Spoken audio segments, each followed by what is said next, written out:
안녕하세요. 그리려나입니다. 저는 마지막 회에서의 영수와 영식의 장면에 대한 생각을 이야기해보려고 합니다. 영수의 그 시점에서의 상황, 그 상황 속에서 들었을 감정들을 이해해보는 방향의 리뷰이니 참고해 주시길 바랍니다. 영수는 첫 인터뷰부터 노력의 가치를 중시했습니다. 3루타에서 태어나 3루타 친 줄 아는 사람. 제가 초반 리뷰에서 이 말은 거의 경멸에 가까울 수 있다고 말씀을 드렸어요. 나는 실력으로 공을 쳐내고 1루타, 2루타, 3루타에까지 전력 질주해서 이제 막 숨 고르며 그 귀하고 어려운 한 점을 내길 기다리고 있는데 내가 그렇게 힘들게 온 그 자리에 땀 한 방울 안 흘리고 서서 손쉽게 점수 내려고 했던 사람들. 자본주의 사회에서는 그것도 실력이라 밉지만 미워할 수도 없는 그런 사람들. 운 좋게 가지고 태어난 것이 아닌 내가 직접 노력해서 일궈낸 것이 최고의 가치를 지녔다고 생각하는 사람인 거죠. 많은 분들이 그렇듯이 저도 이 생각에는 동의를 하는 부분이 분명히 있고요. 영수는 스스로 본인의 노력이 질적으로 양적으로 우수한데 노력 없이 타고난 요인에 의해 피나는 노력을 한 나와 같은 점수 혹은 나은 위치에 서는 사람들이 마치 반칙을 하는 것처럼 느끼며 살았던 것 같아요. 그런 영수에게 영식은 지금 이곳에서 최선의 노력을 다하지 않는 사람, 타고난 외적인 요인으로 인해 나보다 나은 선택을 받고 본인의 기준에서 노력 대비 나보다 우월한 위치를 점한 사람. 사회에서 느꼈을 불합리함을 여기 와서도 비슷하게 느낀 게 아닐까. 영수가 볼 땐 자신보다 영식이 현숙에게 최선을 다하지 않아 보였을 수도 있을 것 같아요. 영수는 본인의 노력으로 슈퍼 데이트권을 따서 현숙을 선택했지만 정작 현숙이 노력해서 딴 데이트권을 획득하지 못한, 다시 말해 노력이나 능력이 부재했던 영식에게 사용했죠. 내가 3루까지 가서 얻은 데이트권과 승점에 서 있던 영식의 결과는 결국 같았던 겁니다. 더구나 영식이 현숙에게 했던 나름의 노력이나 현숙을 향한 영식의 마음의 크기 같은 것을 영수는 알 수가 없었을 테니까요. 그런데 문제는 영식이 그런 걸 과시하는 사람도 아니라는 겁니다. 현숙에게뿐만 아니라 누구에게나 호감을 사는 배려심 있고 좋은 사람, 착한 사람이라는 걸 너무 잘 알기 때문에 내적으로 엄청나게 혼란스러웠을 것 같습니다. 차라리 영식이 이성의 마음을 얻기 위해 이기적인 행동을 하거나 어떻게든 기회를 차지하려고 하는 사람이었다면 그마저 노력이나 투지라고 치부할 수 있으니 자신의 패배가 납득이라도 될 텐데 여러모로 노력의 크기도 자신보다 크지 않고 이렇다 할 투지도 시도도 미미해 보이는 영식. 그러나 한편 자신에게 우호적이고 인간적으로 좋은 사람인 영식에게 패배감과 동시에 시기심이 올라오는 것이 자존심이 상하면서도 한편 자책감이 드는 굉장히 복합적인 마음이었을 것 같아요. 저는 영수가 혼자 방에 돌아와서 울 때 또 광수에게 영식에 대한 이야기를 할 때 내면에서 끊임없이 충돌하는 자신의 양가적인 마음과 고군분투하는 것처럼 보였어요. 내가 이 사람을 시기할 이유가 있나? 지금 이곳에서 자신의 처지와 비교했을 때 영식에게 시기 질투의 감정이 느껴져요. 영식으로 인해 자기 내면의 가치를 보여줄 기회를 잃었다는 생각도 들죠. 그것도 노력에 의해서가 아니라 어찌 보면 손쉽게 가진 타고난 외적인 매력이 우세했기 때문에. 근데 내가 시기하는 그 대상이 차라리 오만하거나 누가 봐도 악한 사람이라면 내 부정적인 감정에 대해 당위성이라도 부여가 될 텐데 이 사람은 누구에게나 선하고 좋은 사람이라는 걸 자신도 인정할 수밖에 없기 때문에 미워하는 감정이 드는 자기 자신에게 자책감이 드는 거죠. 좋은 사람을 미워하는 내 자신이 밉고 멈추고 싶은데 그 안에 있는 이상 그게 잘 안 돼요. 그래서 영수는 자꾸 영식에게 모두에게 좋은 사람이지 말라고 말하는 거라고 생각합니다. 살면서 한 번씩은 그럴 때 있잖아요. 내가 동경하면서도 시기심을 느끼는 대상이 있을 때가 있어요. 특히 여자들의 세계에선 이런 경우가 굉장히 많은 것 같아요. 물론 저도 학창 시절에 경험했던 적이 있고 근데 그 질투의 대상이 성격이 모났다거나 이기적인 행동을 보일 경우에는 마음속에서 미워하는 감정이 들고 좀 째려봐도 특별히 양심의 가책이 느껴지진 않습니다. 근데 그 사람이 주변 평판이 좋은 데다 심지어 나에게 호의적이기까지 하면 내가 마음속에서 그 사람을 미워하는 마음이 든다는 것 그 자체만으로도 괴로워질 때가 있어요. 그 사람이 만인에게 좋은 모습을 보일수록 선한 행동을 할수록 그런 모습이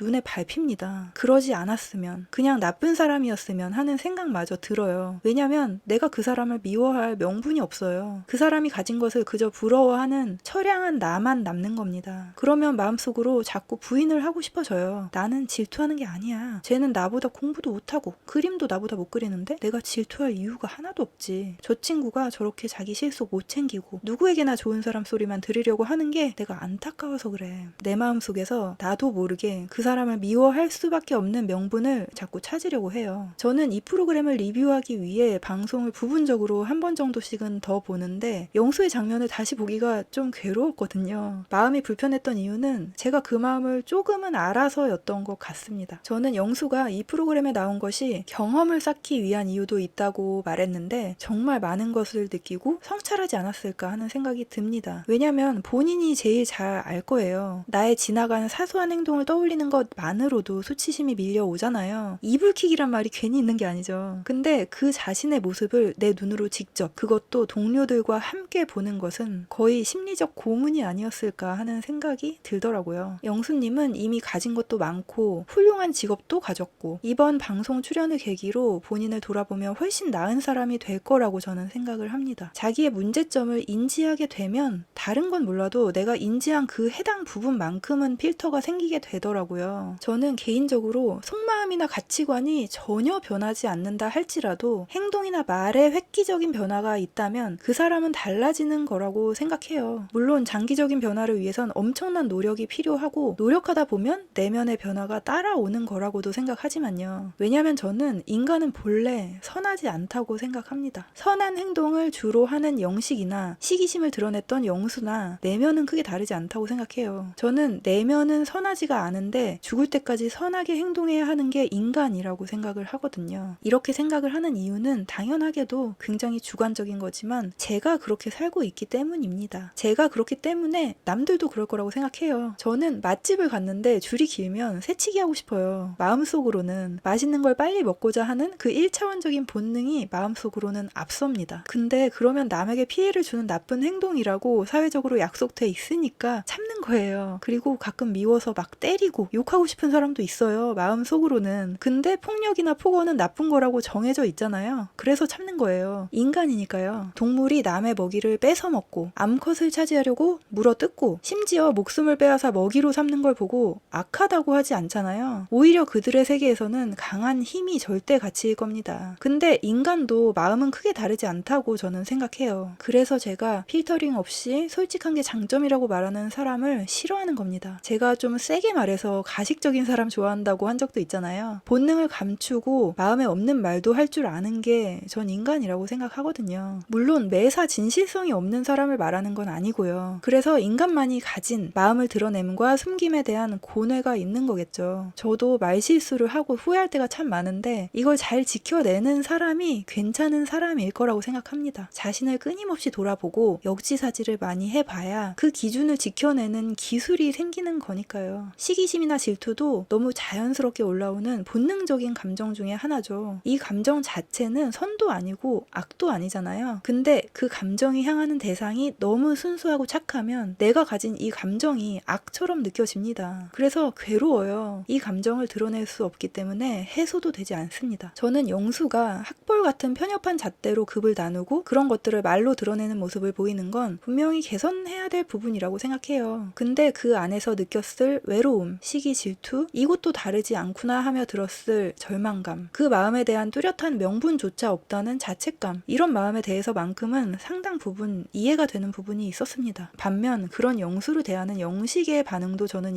인상적이었는데요. 영식은 영수가 썩 유쾌하지 않은 불편한 충고를 해도 늘 묵묵히 받아줍니다. 영식이 갈등을 극도로 싫어하고 문제가 생기면 모든 걸 상대에게 맞춰주는 사람이라고 했잖아요. 아마도 영식은 이런 일이 있을 때마다 이런 식으로 행동을 했을 것 같습니다. 우리가 살면서 은근히 무시당한다고 느낄 때가 있어요. 근데 무시를 당하는 사람은 보통 착하고 남에게 싫은 소리를 잘 못하는 사람의 경우가 절대적으로 많은 것 같습니다. 지속적인 상처를 피하기 위해서는 상대가 선을 넘었을 때 꼭 인지시켜줘야 합니다. 직접 말로 하지 않아도 잠깐의 침묵과 정색으로 상대에게 충분한 경고를 줄 수 있어요. 상황에 따라 다르지만 일반적으로 5초 이상의 침묵이 흐르면 상대가 불편감을 느낀다고 합니다. 5초라는 게 참 짧고도 긴 시간이죠. 단 몇 초간의 그 비언어적인 표현이 내가 아무 말 하지 않고도 상대를 알아서 멈추게 합니다. 아마도 그 상대는 속으로 이 사람 생각보다 까칠하네. 다음부터는 좀 조심해야겠다. 이런 생각이 들지 않을까 싶습니다. 결과적으로 추가적인 공격으로부터 나를 지킬 수가 있어요. 100번 옳은 말이라고 할지라도 내가 듣고 싶지 않을 권리도 있잖아요. 이렇게 20기가 막을 내렸고 저의 20기 리뷰도 여기까지입니다. 항상 부족한 제 생각, 매우 주관적인 감상임에도 끝까지 들어주시고 공감해 주시거나 다른 생각도 공유해 주시거나 하는 많은 분들께 진심으로 감사드립니다. 저도 제가 부족한 부분이 많기 때문에 리뷰를 할 수 있는 것 같습니다. 자기한테 부족한 부분일수록 더 잘 보이는 것 같거든요. 저는 시기적절하게 친구들과 부산으로 짧은 여행을 다녀오는데요. 제가 노는 것에 진심이기 때문에 가끔 놀아줘야 뭐가 됐든 이어갈 수가 있거든요. 잘 놀고 와서 다음 영상으로 뵙겠습니다. 감사합니다.